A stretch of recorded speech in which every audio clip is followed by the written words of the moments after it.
Tunisia is a small North African country bordered by the Mediterranean on the north, Algeria to the west, and Libya to the southeast.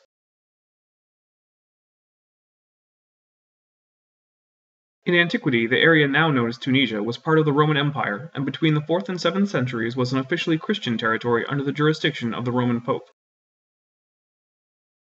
But, as Arab armies swept out of Arabia following the death of Muhammad, it quickly became part of the Arab Empire, and it bears this Arabic character to this day. During the 16th and 17th centuries, the area was part of what was known as the Barbary states, which comprised essentially all of the Maghreb region, that is, North Africa except for Egypt, and was famous for its pirates, either known as Barbary pirates or Ottoman corsairs. The pirates seized cargo, took slaves from the crews of ships, some of whom were freed in exchange for ransom payments, and charged various states protection money to protect their merchant fleets. In 1801, the American president Thomas Jefferson refused to pay protection money to Tripoli, which was the de facto capital of the Barbary states.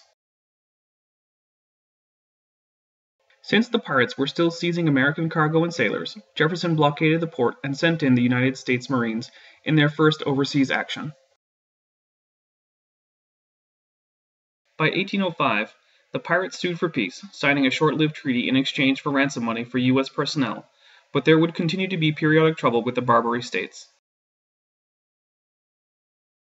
Some 8 decades later, Tunisia came under the control of France, which invaded and colonized the area, sending in French settlers and treating the native Arabs and Berbers as second-class citizens. For the most part, France treated Tunisia as simply a part of France. During the Second World War, Tunisians were glad to see France defeated, but were not sympathetic to Italy and Germany. In the aftermath of the war, France largely dissolved its overseas empire, including Tunisia, and after a protracted series of negotiations and proposed compromises, Tunisia gained independence in 1955, and King Mohammed VII Al-Amin came to power.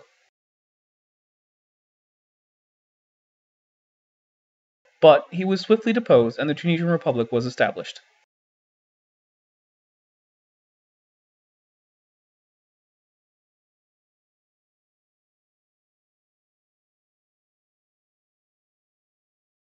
Like many countries in the area, the Tunisian Republic had a reputation for oppression and corruption.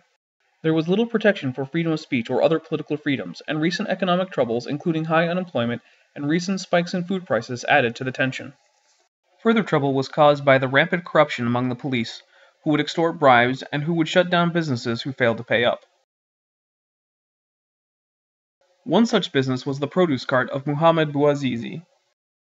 On December 17, 2010, Mohamed was approached by a female police officer named Faida Hamdi for a bribe. When he did not pay, she verbally abused him, confiscated his electronic scale, and overturned his cart. He asked the governor for a return of his scale, but was ignored.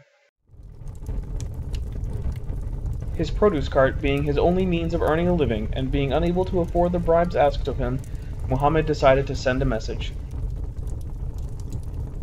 He doused himself in gasoline and lit himself on fire in front of the local city hall building, after shouting that it was impossible for him to make a living. On January 14, 2011, Bouazizi died of his burns. Within hours of his death, there were protests in his hometown of Sidi Bouzid. The protests quickly spread across the country, eventually forcing President Ben Ali to flee the country. He eventually found sanctuary under heavy restrictions in Saudi Arabia. Trade unions were an important force in the revolution, with the UGTT union headquarters coordinating much of the protest activity in the country. Trade unionists have a long history of political protests in Tunisia, extending back decades, so their role in the Arab Spring is perhaps not surprising.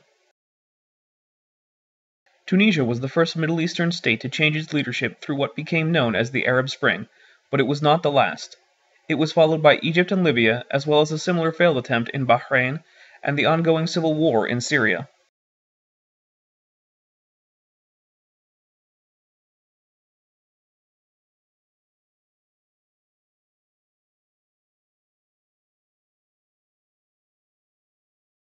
Now, more than 3 years after the revolution, Tunisia still lacks a new constitution, and the economy does not seem to be improving significantly. There is still extremely high unemployment and underemployment. The official unemployment rate is about 17%, But this may underestimate the state of the workforce in Tunisia, since it does not account for those who are underemployed or who are unlikely to be tracked, such as the young or those who have given up looking for work. GDP per capita in Tunisia in 2013 was less than $10,000, and the economic growth rate is only 2.8% per year. Corruption remains a problem in the country, a situation not helped by the lack of a constitution. Tunisia has a long road ahead, and for many Tunisians it seems like little has changed since the downfall of Ben Ali. It is impossible to predict what will happen, but perhaps Egypt can give us some clues.